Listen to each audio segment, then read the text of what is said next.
Let's touch on LeBron James and his comments after the game last night, just because it's a pretty big story. LeBron saying that he's going to consider retirement.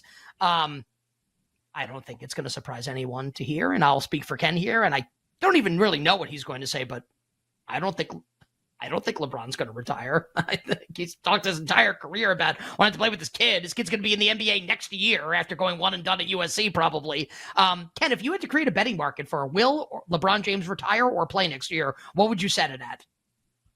Why don't we reframe it? Because like retire means he never plays again. Maybe it's play next year or doesn't play next year. Because I think there's a chance he doesn't play next year. Like, I think there's like a chance that he won't play and then wait to see where Bronny gets drafted and then play there. Like, I think that actually, to me, because again, like brutal season that just finished and he's hurt, like take next year off, follow Bronny at USC, like train and be ready to play with him whenever he goes pro. And almost like, it would kind of be like, that'd be pretty cool, really, well, it's like different and cool, but also like kind of one of the ultimate, like, how about your son has a moment and not like that, like when he gets drafted, it's like you get drafted to like go to that team and like completely overshadow whatever he's going to do. Is LeBron James like on a, like, does he play minutes in game one of the 23-24 season? Yes is still favored by a lot. But not like retire is different. Like he's not retired, not like never gonna play again. Like that's 0%. It's just is it like year off and like what happens with Bronny and let's go play, or is it no? I'm like really committed to like trying to win a title next year and all that means. And I don't know what's in his head. So if it's the latter where it's just like, is he on a team? Yes or no, like playing minutes, but it's not retirement. I'll say yes is like I don't know, like minus 500 or minus 600 or something like that, maybe more. Because I don't think his legacy, and usually I hate these kind of words, but I think you have to talk about this here. Like his legacy and how he's remembered is more important to him than I think any athlete since we've been alive thinks about their own legacy. Like he thinks about this all the time. It's like too important to him. And like taking a year off is like a weird chapter to have in that book. And he wants the book to look exactly a certain way when he's done. And he's hyper conscious of that and like wants to constantly shape how everyone feels about him. So the year off is kind of like, I think it's possible because I definitely well know what he wants to do next. But I still think it's really unlikely because I think he's very, very aware of like how he's perceived. I'm not even sure it's debatable. It's definitely true. He's playing for the Lakers next year. They should try to win another championship. Like, or, and if that's not true, then we as fans and like bettors also, but mostly as fans, because we've grown up watching LeBron, right? Then was last night like the last really important basketball game that LeBron James will ever play? Like, because let's just say, I'm trying to think of like the Charlotte Hornets draft Bronny next year. I'm making this up, right? LeBron goes to Charlotte to play a year with the Hornets.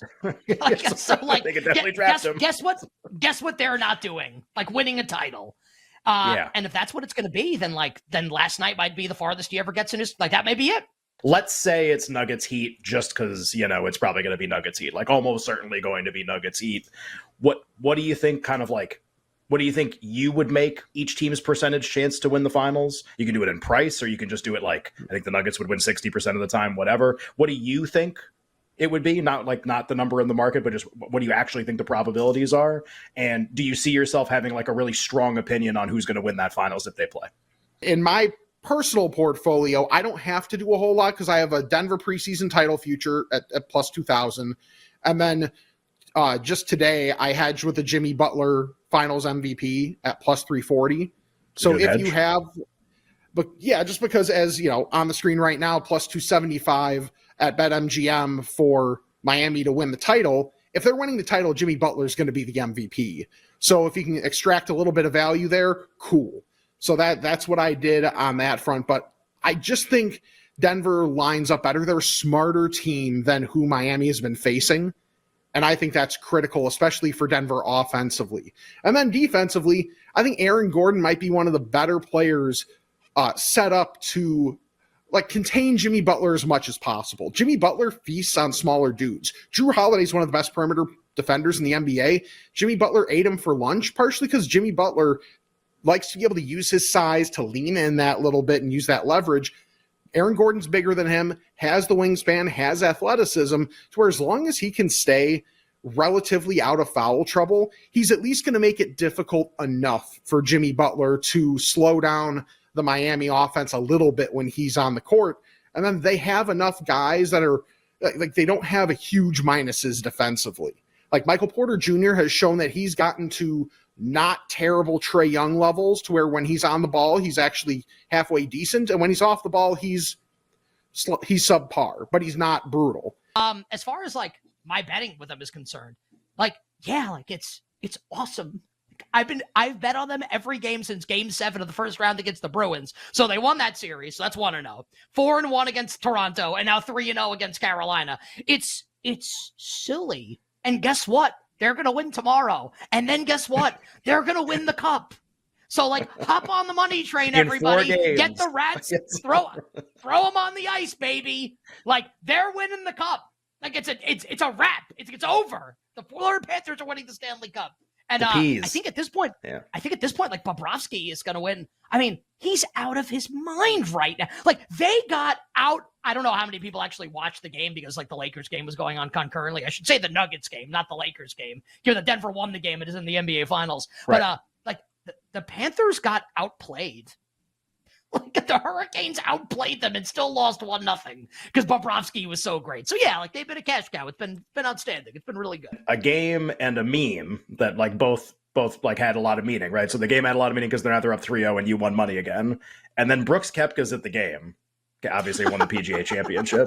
And it's just like, I've never done cocaine. So it's like everybody's got cocaine jokes. Mike, put this picture on the screen right now.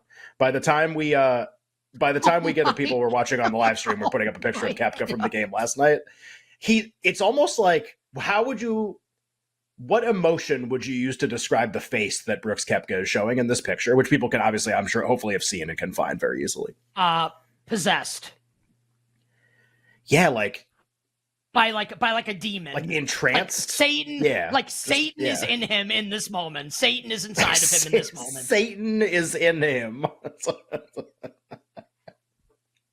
He's having some sort of spiritual battle is taking place. Like the next time you walk into a time you walk into a post office, this picture is going to be there. FBI's most wanted. It's going to be Koepka in a Peas jersey the day after winning the PGA championship.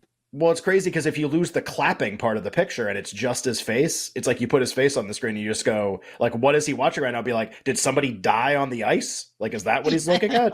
Like, it's like you're at a horse race and they got to put down the horse. That's the face that you would make if that happened.